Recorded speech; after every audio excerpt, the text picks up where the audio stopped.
Hello, this is your host, Todd Lewis of the Praise of Fly podcast. Don't forget to like, share, and subscribe and hit the notification bell. Don't forget to follow me on Twitter, Telegram, Locals, and Facebook, all of which are in the description box below. Don't forget to support me on Locals, and also, for those who don't know, you can also support me on Buy Me a Coffee. So now there's at least two ways to directly support the channel. And then thirdly, I'll read super chats first at the end of the show and other chats as time allows. So this is going to be the beginning of a 4-part series called Why Nobody Can Win. It was originally going to be a 3-part series, but as I thought about it and talked to some of my friends, they said that, well, maybe you should make it 4 parts.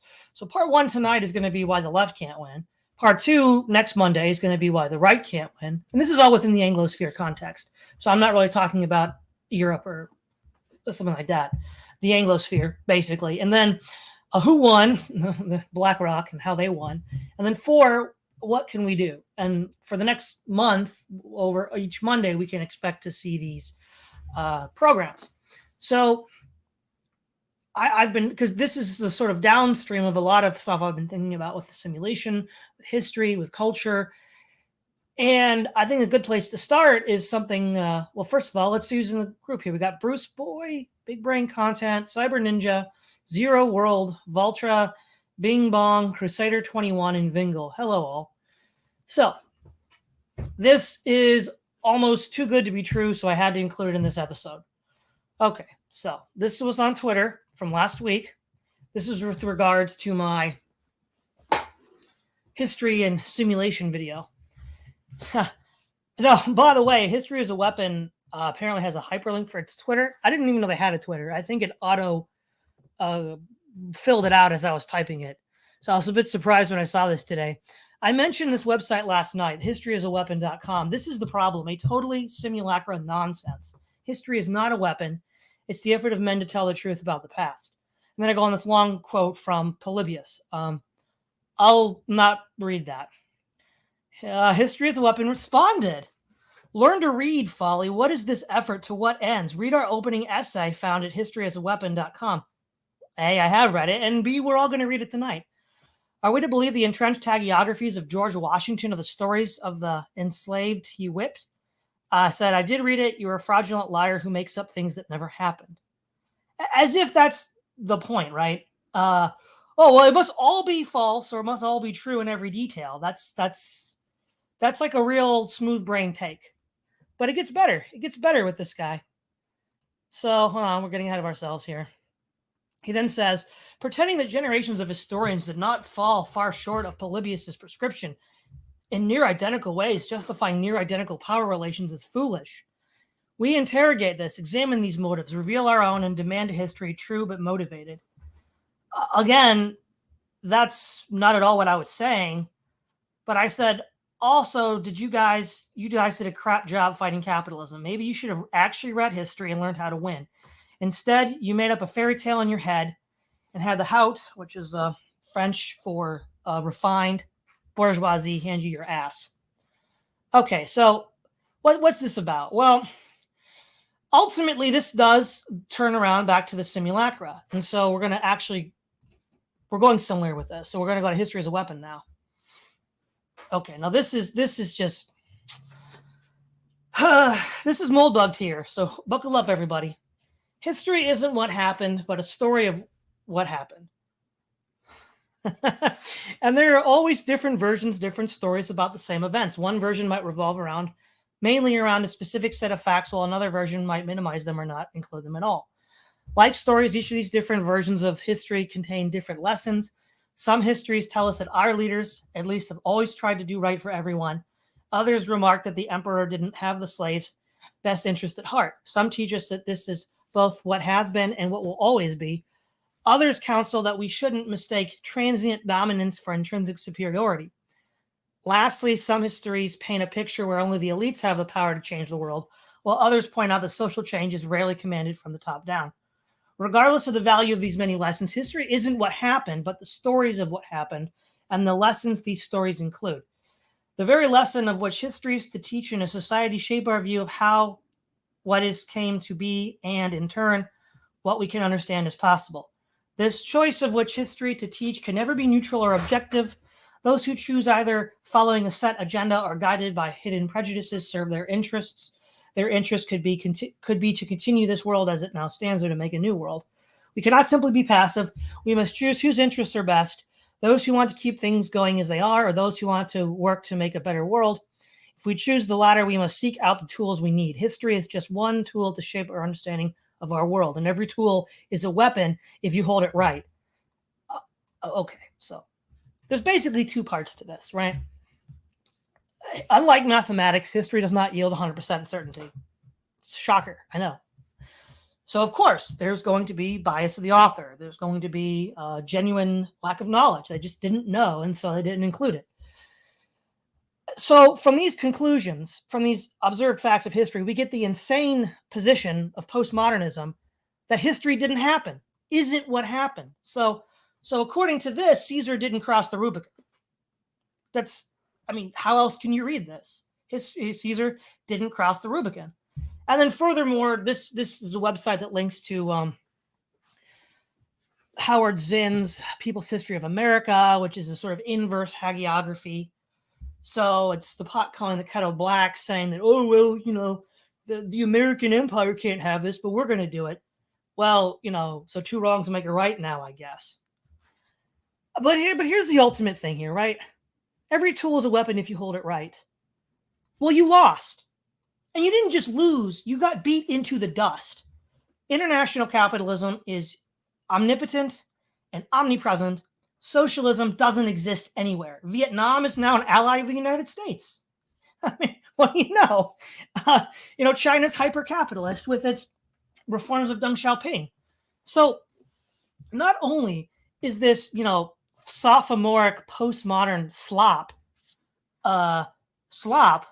it doesn't work. You could say, Sun Tzu says all war is based on deception. And if you're fighting a war and you use deception, you could say, well, it's just a war measure. Well, it's not even a war measure for these people on the left. They can't even win. Okay, so why is all this relevant to why the left can't win and why people can't win in general?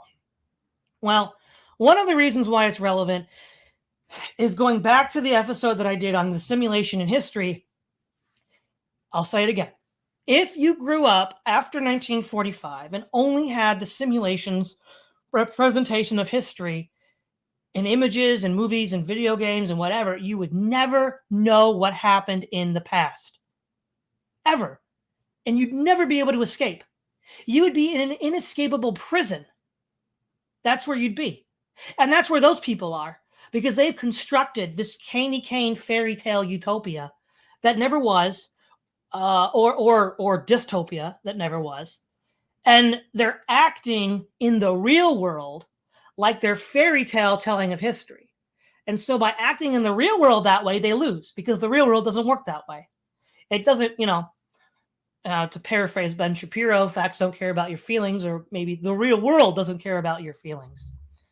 And so the first thing I want to point out with why the left can't win is infighting. This is something I have friends on the left. I won't give their names, though everybody knows Keith Preston, so he's no secret.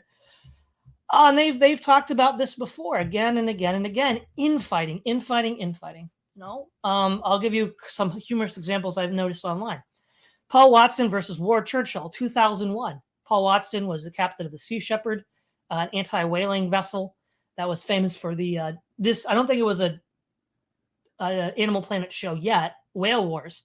And Ward Churchill was a guy who pretended to be Native American in order, I guess he was trans-Native American, I don't know, who became infamous for saying that the people that worked at the two towers were little Eichmanns and that they deserved what they got because they helped manage the empire.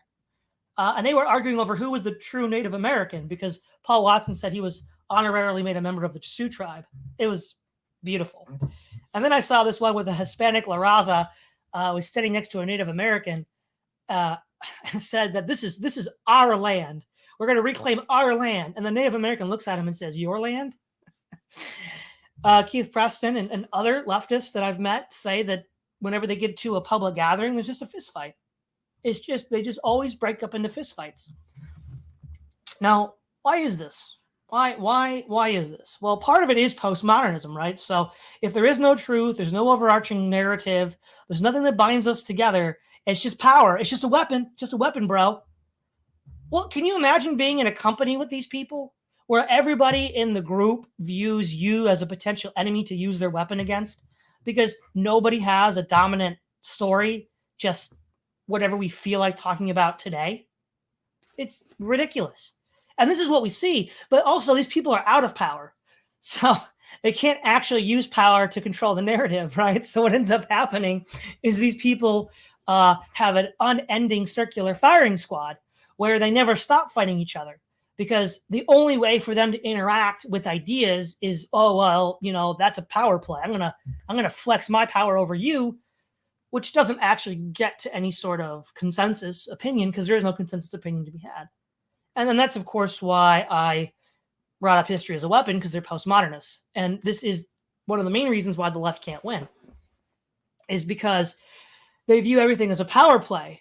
And so, but they lack the power to do anything. So go figure, especially in the post-1991 Soviet era. So there's that. Closely tied to the idea of radical individualism and infighting is the economic problem of the diseconomies of scope. So the more you make your organization, the more that you have your organization do, so the more mandates you give it, the more inefficient it will be at doing it because it has a divided interest. It has to then, spread scarce resources over a multitude of fronts. And so you have that. And then if the solo swan model is true, you might also get diminishing returns for each additional component added over investments in complexity, Joseph Tainer. So the left has gone through many permutations over the last 200 years. And some leftists would be completely unrecognizable to each other. So if you were to have, like, say, a wobbly from 1910 come to today, I don't think you'd be able to tell what these people are. But but here's the thing, though. If the left has stood for anything, it has stood for the destruction of the state and the destruction of capitalism. So in the 19th century and the early 20th century, the Marxist anarchist debate was in what order that should happen. The Marxists said we could take the state to abolish capitalism, and then the state would wither away on its own. And the anarchists said, no, we got to get rid of the state first. Not getting into that long argument, they failed completely. And the question is why? Why did they fail so completely, so totally? That no, it's hard to envision a defeat more total and severe than the one that's been going on, given that the left used to be a world historical force. So again, one is the infighting, and this is especially true of the Anglosphere, where all sorts of ridiculous non-political issues get brought up as political issues. The personal is the political is part of that too. I mean, if you were a Maoist revolutionary like in 1940 in China, you're not going to say the personal is political. That's nonsense. You're going to have a totally different attitude towards direct action. You're also going to see that there's different starting assumptions, right? So going back to the diseconomies of scope, you have all these different people that are in contradiction to each other. So let's just, go through some obvious ones. Feminists v. Muslims. Obvious contradiction. Radical environmentalists versus unionized co-workers. Obvious contradiction. How do they get squared? Well, ultimately they don't get squared. That leads to a complete disintegration, a complete breakdown of the left. The other thing that is tied into that as well is this idea that there's different starting assumptions, right? So you might, in principle, agree to the same thing, but you agree for different reasons, which will ultimately, in other areas, lead to a contradiction. So you have the hard materialists who are on the left, who say everything's reducible to matter, classic Marxism, for example. But then you do have leftists who are what you call idealists, who do believe in soul and mind, and they're having radically different positions to start from, which will lead to conflict and contradiction. And again, remember, there's no truth anymore, guys. We're just playing for power here. So there we go. We're just doing power plays. So it writes itself at this point. Okay, that's number one.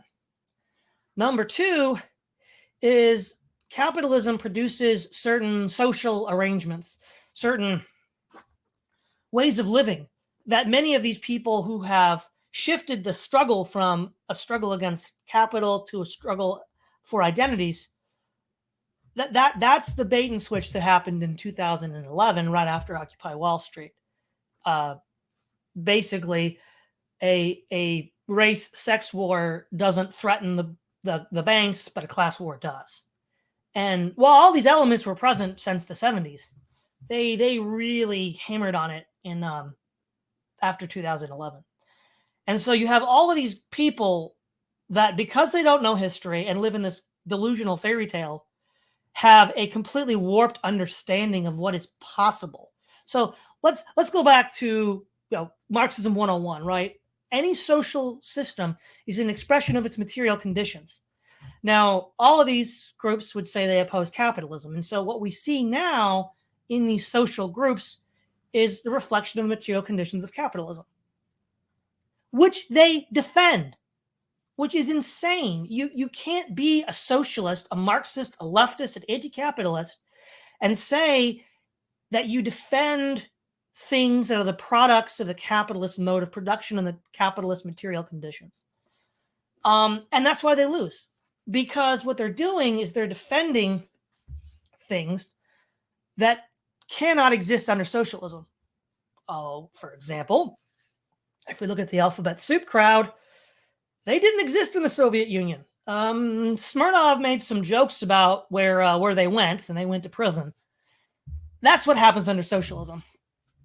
Okay? I mean, you can look at the Soviet Penal Code. That's what happened. So under actual socialism, you wouldn't have this.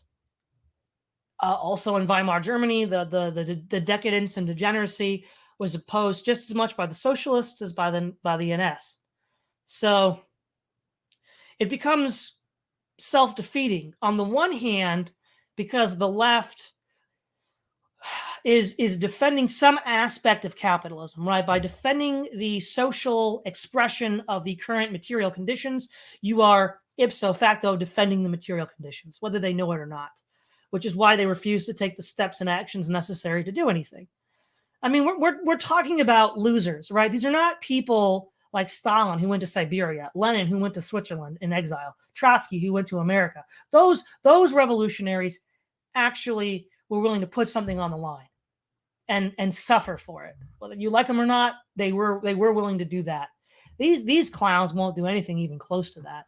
I mean, a hunger strike is about as far as they'll go. Even that's too much for most of them.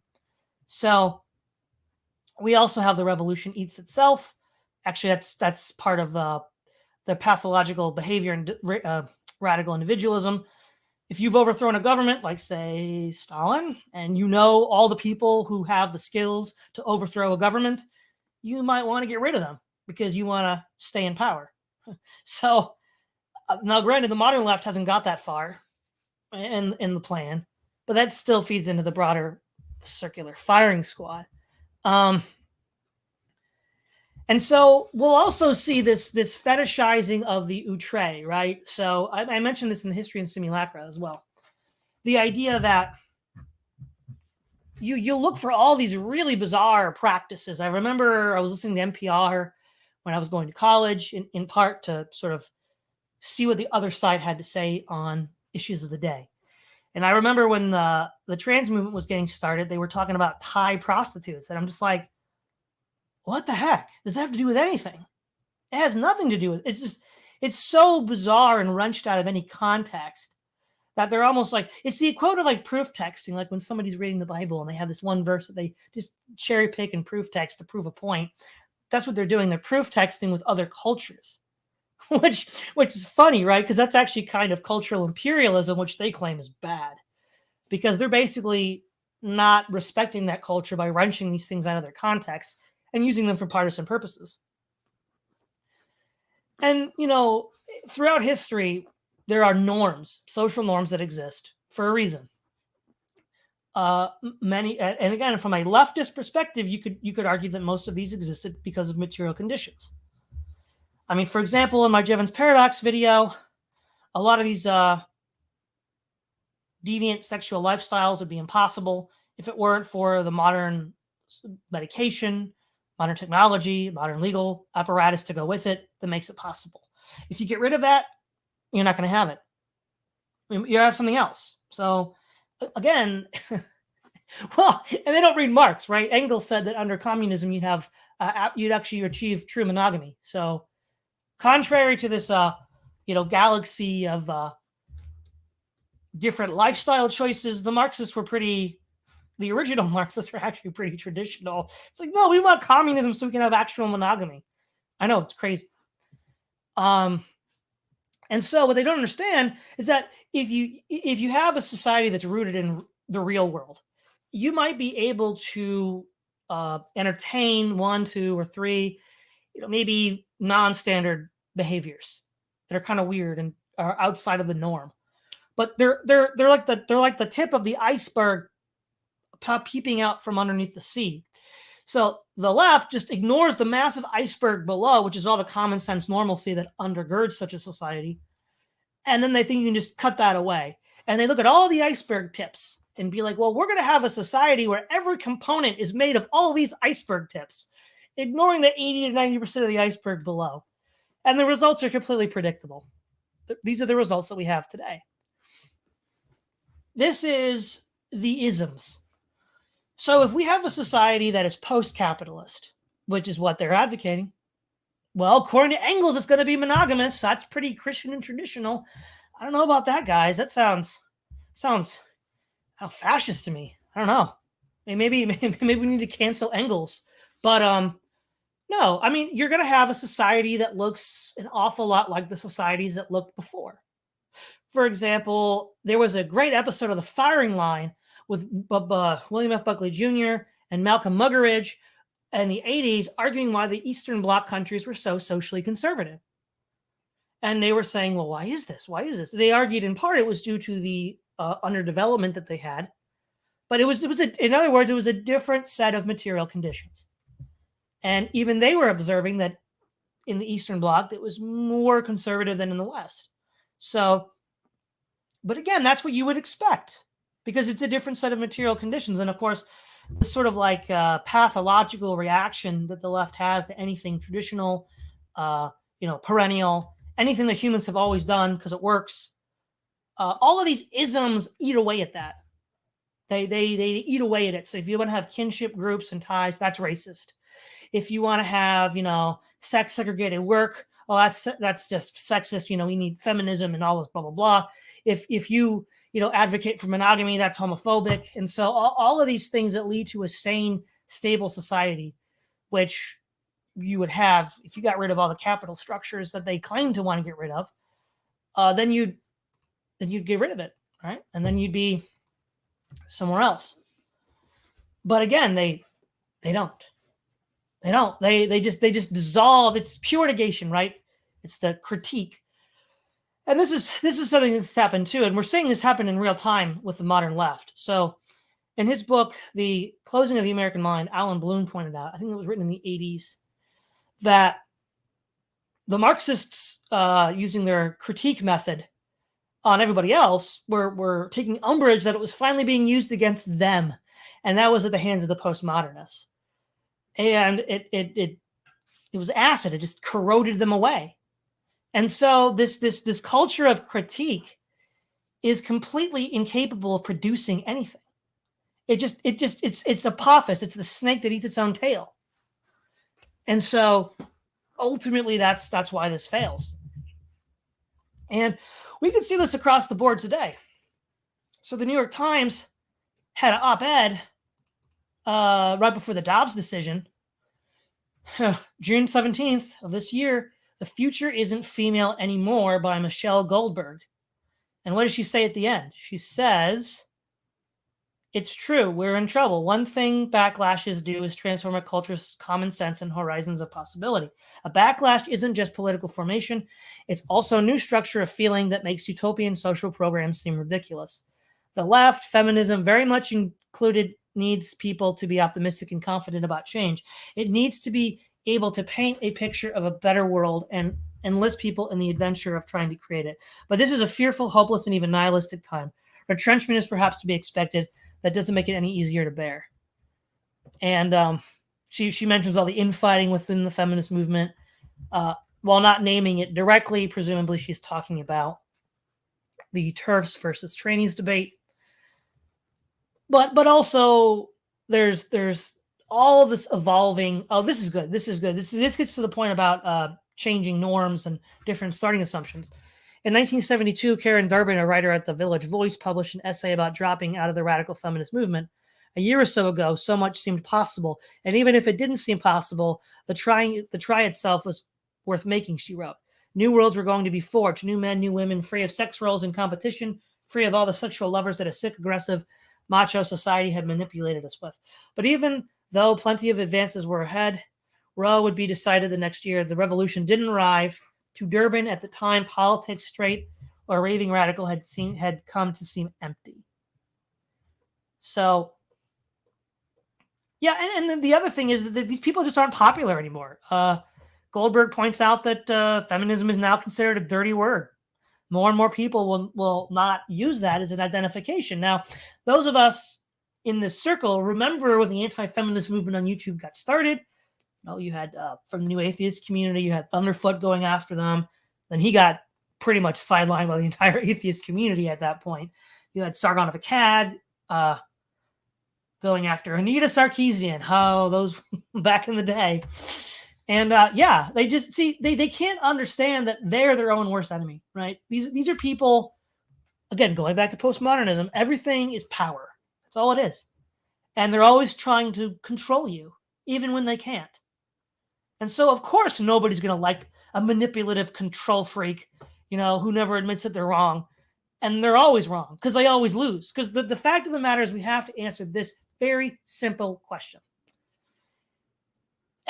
In the 70s, in the 1970s, there were many observers in the West who argued that it looked like the Soviet Union was winning. Now, in hindsight, they weren't. And if you really want to go deep down on the lore and you read Anthony Sutton, you realize they never could have won because they were being propped up the whole time by capital. If you read his trilogy on technical transfers, I think it's from 1917 to 1965. The point is, though, it was a blowfish. So I guess you could say the reason why it imploded was Western capital dried up, in part. But the point is, though, if you don't have that deep lore and you don't know about that, how is it that you can explain this near total defeat? I mean, I don't know if anybody here remembers this, but in the Obama years, Van Jones was called out for saying that the collapse of the Soviet Union, and it was 1991, 92, so it's old news at the time, was one of the worst catastrophes that had happened. And it's like, what kind of a person do you have to be to say that? I mean, given what we all know the Soviet Union did.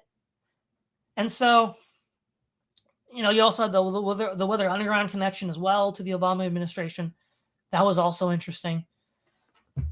But they can't win. They can only destroy. And in fact, I'm going to look this up. This is another good thing to read. Catechism of a Revolutionary. This is why they can never win. It's well worth a read, but okay, let's do screen share here. There we go. Nechayev, a radical nihilist who inspired other socialist revolutionaries. Let's see here. Future.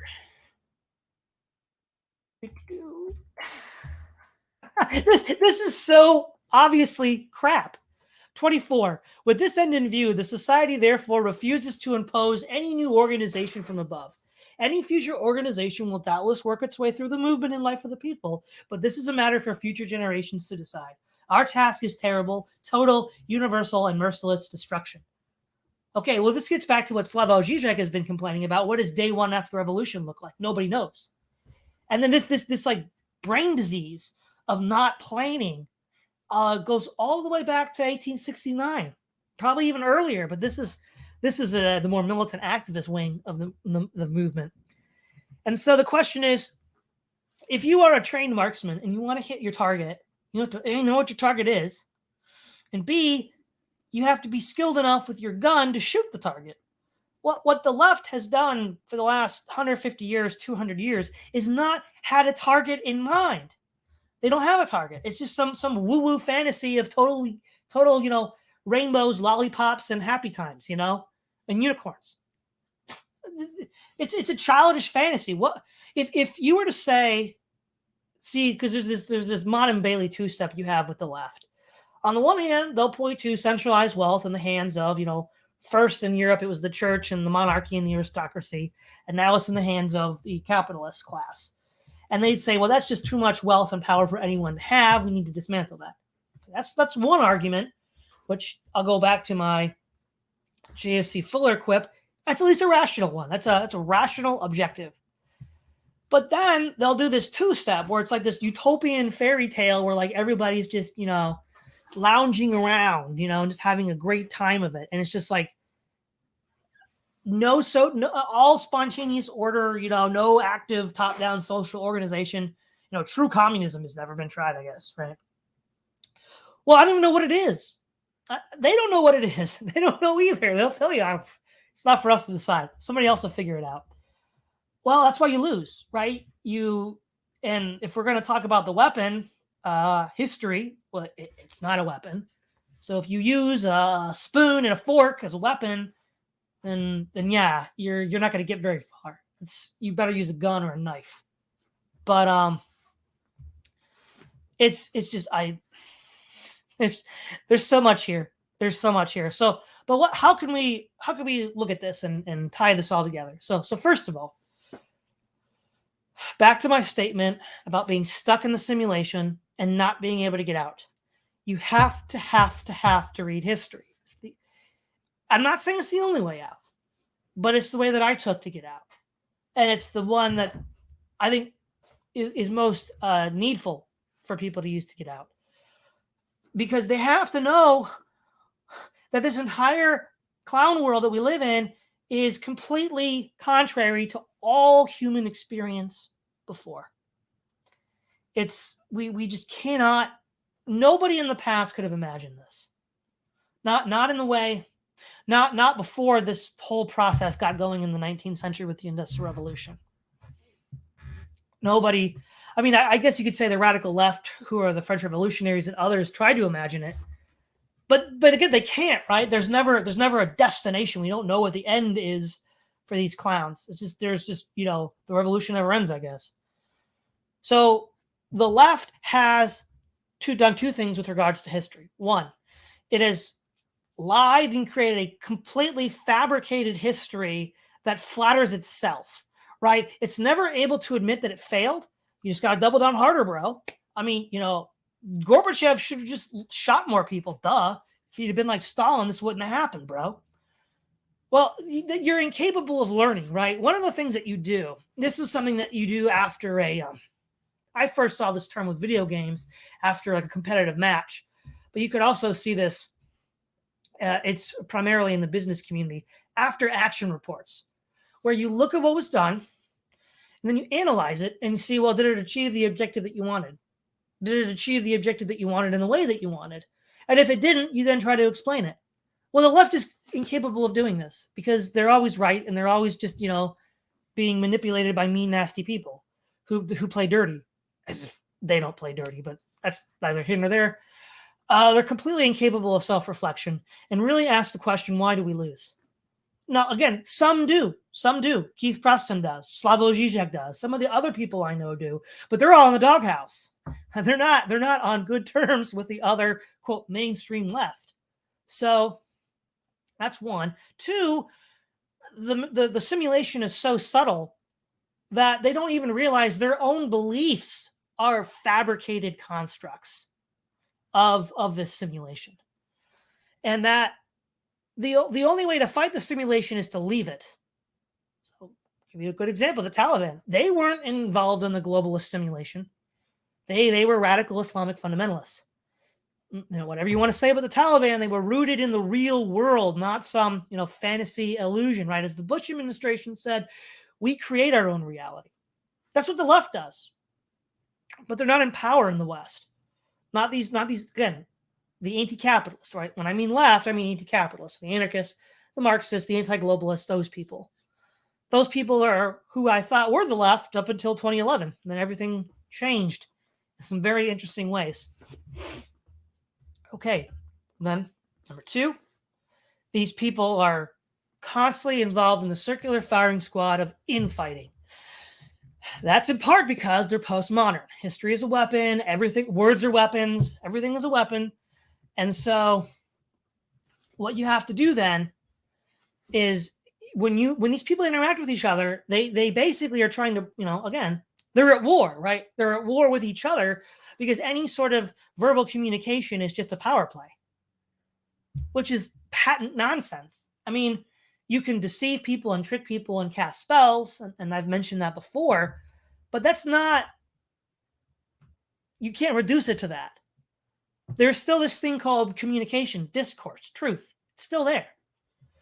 And, that's a misuse of language if you treat it as a cudgel. So they're just cudgeling each other all the time.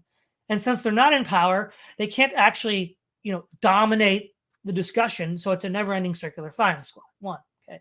Also, with that, we have the diseconomies of scope, where the more you have your organization do, the more inefficient it'll be at doing it, coupled with the solo swan model, which means you'll get diminishing returns for each additional component added. We have, which is again an overinvestment in complexity, Joseph Tainter. The revolution eats itself, because if you know how to overthrow a government, you might not want those guys sticking around to overthrow you. And then they all have different starting assumptions, which eventually work themselves out into these struggles we have now, like the TERFs versus the trannies, for example. Okay, now 3, these social conditions. Okay, again, at this point, I wonder if anybody's actually a Marxist these days. The material conditions of capitalism have created certain social conditions. They very much like those social conditions, which is not Marxist. It's not leftist. It's not anti-capitalist. It's capitalist. And so that's why these people never win, because they know deep down, because we all know the Smirnov joke about, homosexuals going to jail in the Soviet Union. We all know what would happen. And that's why they don't do anything, in part. Okay. Now, also, we have, lastly, the isms, right? The sort of like culture of critique, the apophis eating its own tail, the acid that dissolves everything, including yourself. And that's why they can't win. And all of this is bad enough, but it's all embedded in the simulation. If you've gotten this far with me, you've seen all my videos on the simulation. It is a very, very difficult labyrinth to escape. And you have to be on your absolute A game to get out of that. And to see this disheveled mess that's called the left in the Anglosphere is just a joke. It's a joke. I mean, at one point, they won the 8-hour workday, right? They had all these concessions from businesses, from FDR into really Carter. Really, they had won. And then, actually going back to history as a weapon, there was where did I read this? Others counsel that we shouldn't mistake transient dominance for intrinsic superiority. That is exactly what they did. They saw themselves ascendant in the 70s, and they took it to be intrinsic superiority. And 50 years later, they're in a complete rout. Back in the 50s, Khrushchev was boasting that he would bury the West. Well, he got buried. The Soviet Union got buried. The American left got routed. I mean, but again, this is what one would expect from children that don't understand history. So let's look at struggle as struggle. Why do we study ancient military commanders, medieval military commanders? Because struggle is the same in every age. The rules are the same. The only thing different is the tools. So you can read Caesar's Gallic War and learn how to fight in Iraq today. It will help you. Okay? Because it's real. Because it's a reflection of something real. It's just not 100% accurate. But in most, in the ebb and flow of human life, most things aren't 100% accurate. So who cares? We have to find the stuff that rings true, that holds up. This postmodern vomit doesn't hold up.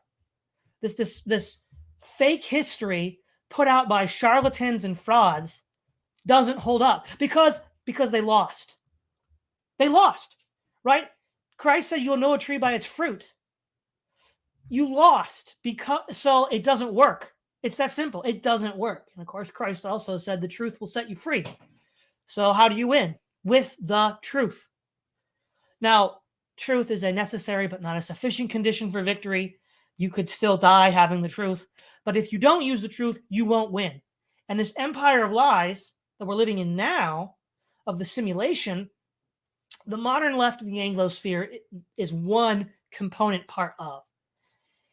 And ultimately an essential part, because they form the attack dog role, right? If you read Spengler and Baudrillard, they both point out that the communists and the capitalists work together in tandem to destroy traditional societies.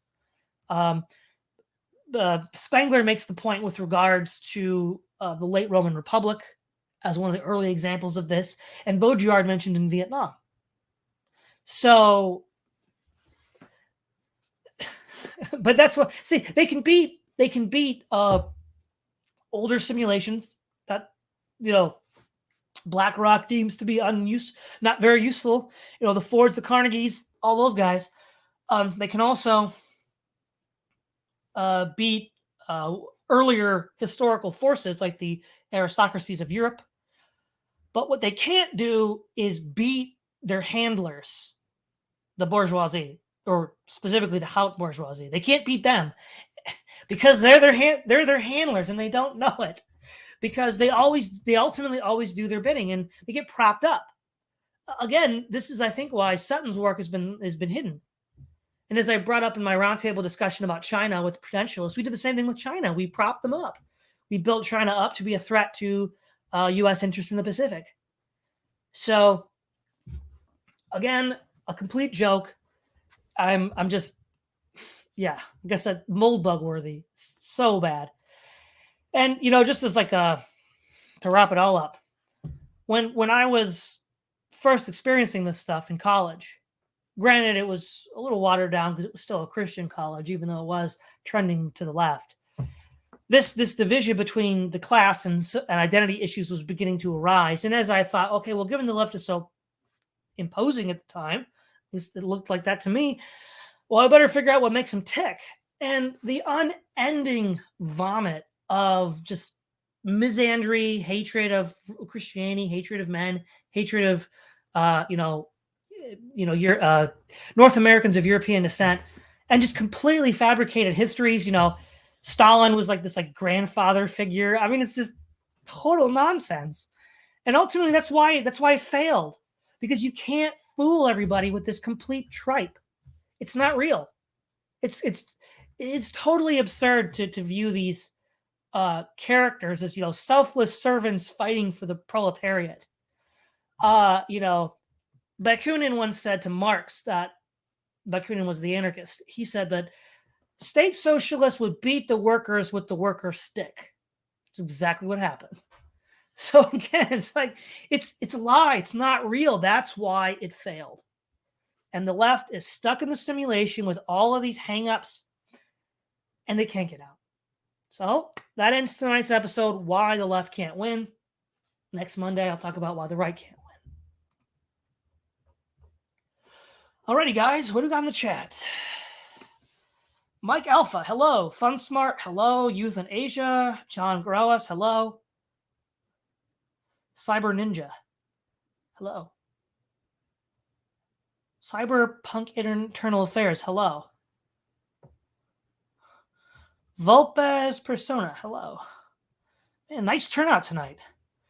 Pork Tem Berm, this is culture now, all just power. Well, they want it to be. Fun Smart. Leftist agitation is like the agitator in a washing machine. Lots of turbulence and froth, but going around in circles and ultimately down the... That's good. The Culture Revolution. Okay, Youth in Asia. This may be going to future stream, but even if they fist fight, their coalitions seem to actually work, unlike the right. Yes, but they still lose to the capitalists. And that's they still lose to BlackRock, is what I'm saying. Culture, Cyber Ninja Zero, Culture Revolution wasn't personal, it's political. Okay, so let me make the distinction here. right? When the Maoists were in the trenches fighting the nationalists and the Japanese, there was none of this personal political crap. When they got power and they wanted to control China, yes, it's a very effective control mechanism. And they did shift over to that to control the Chinese population. So that's what I'd say about that. In a yurt with books. They burned down and occupied a couple of cities for several months. Nathan C.J. Hood, hello. Good day, fellow dissidents. Hello. From the ashes. But the Communist Manifesto does call for the abolition of the family. Yeah, I know. See, that's where it gets confusing. A lot of these. Well, this gets back to this. This just gets back to the day after the revolution from the ashes. They don't seem to freaking know what they want, so they never get it. This isn't rocket science, but I guess it is. John Goras, Marx said homosexuality was a disease of the bourgeoisie. He did. Let's see.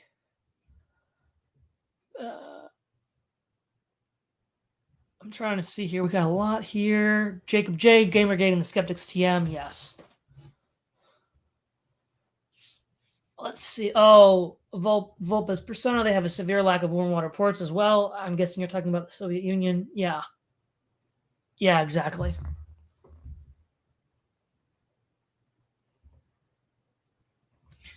In a year with books, Western capital dried up. That's about it.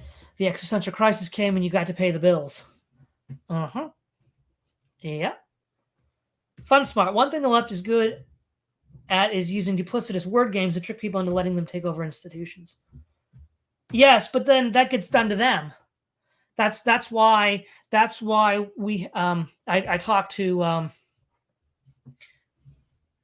the synthetic left book guy. Let's see, brain fart guy, synthetic left. Caleb Maupin.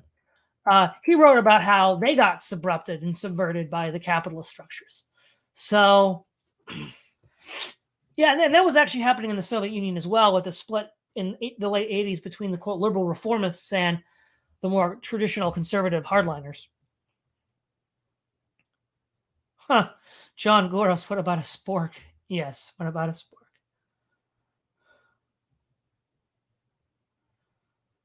Cyber Ninja Zero, in a yurt with books, or as Boomer Cons would say, the problem with social is that you run out of other people's money.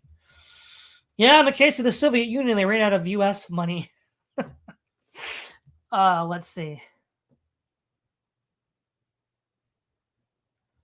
Let's see here. Cyber Ninja Zero, Jihad McWorld. Well, the Jihad won. I'm just saying. Let's see. Minoan, one day that fan will move. Okay, guys, if I get six super chats saying they want the fan to move, then I'll do it. Man, let's see.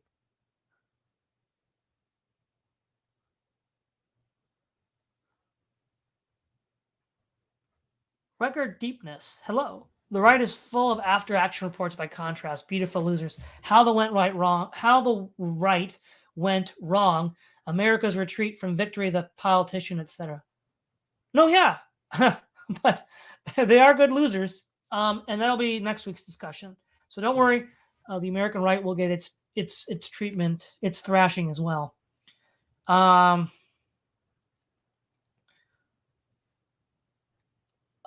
Nudge unit. It's phantasmagorical. Well, that's a good term. It's a good term.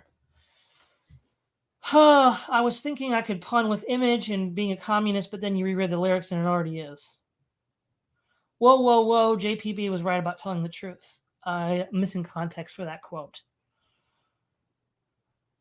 John Goras, funny story with Foucault. He went to Iran to be part of the revolution, thinking it'd be something never-ending gay BDSM party, and was sorely disappointed. Yeah, I can imagine Foucault would have been disappointed.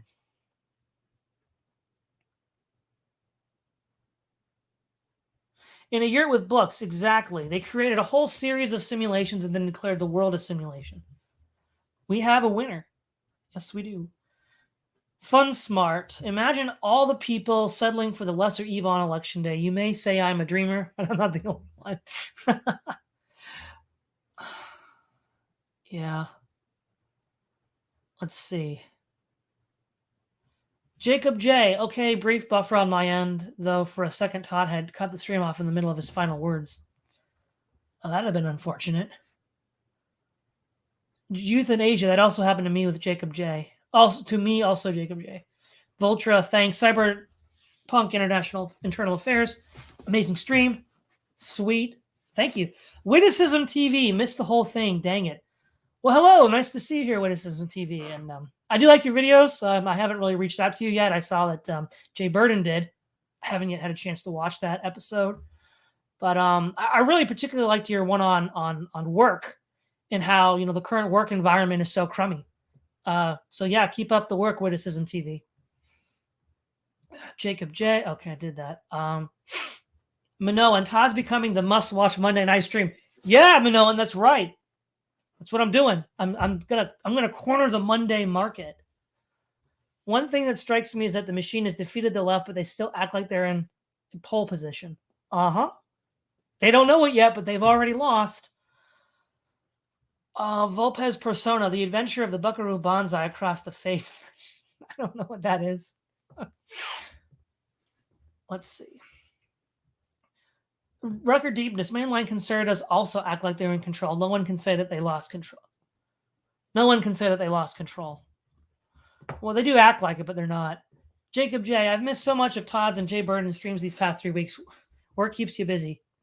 Yes, it does, Jacob J. And you might want to watch Witticism TV's video on work and how modern work sucks, because he's not wrong. Vingo, I too have been missing many of these streams. Well, they're always here for you when you come back, Vingo. Jacob J. Haha, based Mark's moment. Never thought I'd say that. I don't know what that would be. But let's see. Okay, yeah, record deepness, Caleb Maupin. Yeah, I remembered his name.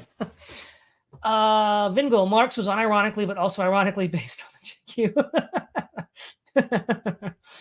GQ. Nathan C.J. Hood. In that hideous strength, the NICE organization used the left and right as a distraction while they gathered all their neutral policies.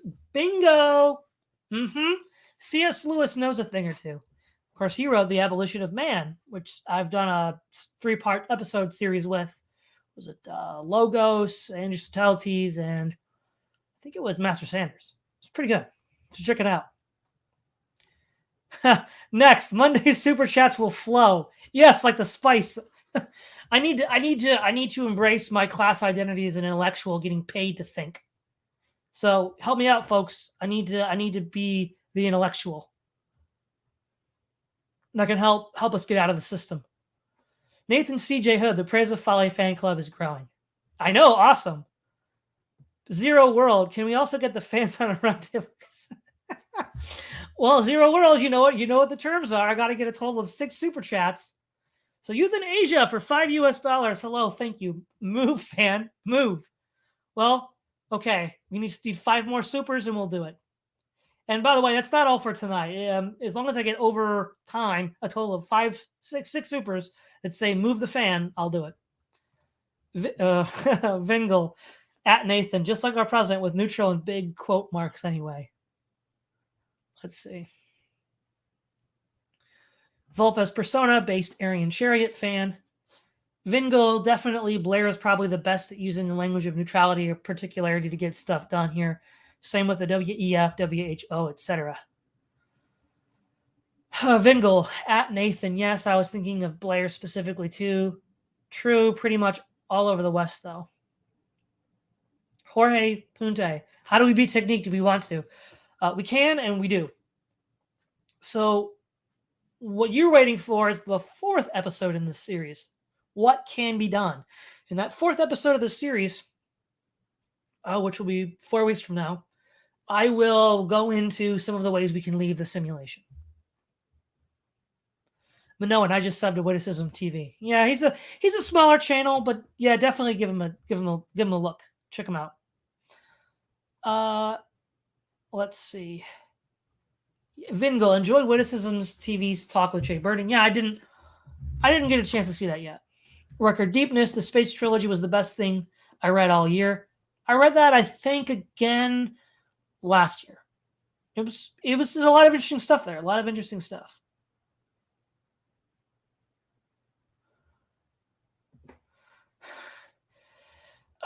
Jacob J. I've been watching a few videos from Witticisms the day before. Pretty good. Jacob J. Not sure why there's an obsession with Todd Sealing fan. I don't even know Jacob J. In jokes make the fan go around. Witticism TV, I think it's called The Problem with Mike Rowe. Yeah. I'm going to bring that up to the screen, guys. That video is very good. I recommend everybody watch that one. And, well, guys, we're done for the night.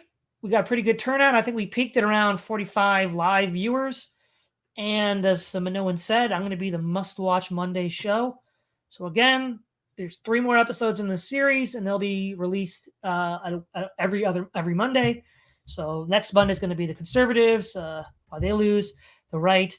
The next one is going to be how did BlackRock and the bourgeoisie win, and then the fourth part is what, if anything, can we do?